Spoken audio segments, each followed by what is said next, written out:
If you're in the UAE and looking to watch the IPL, you may have encountered some restrictions due to geo-blocking. One way to bypass these restrictions is by using AeroShield Smart DNS. By changing your DNS settings to those provided by AeroShield, you can access streaming services that may be blocked in your region. Find all links in the description below. To set up AeroShield Smart DNS, you'll need to first sign up for an account and follow the instructions provided. Once you've updated your DNS settings, you should be able to access the IPL matches through various streaming platforms.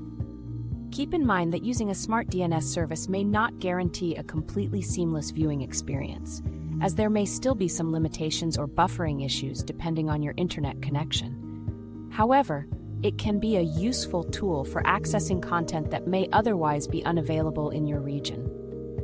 For more information on how to watch the IPL in the UAE using AeroShield Smart DNS, check out the links provided in the description. With the right setup, you can enjoy all the cricket action from the comfort of your own home, no matter where you are in the world.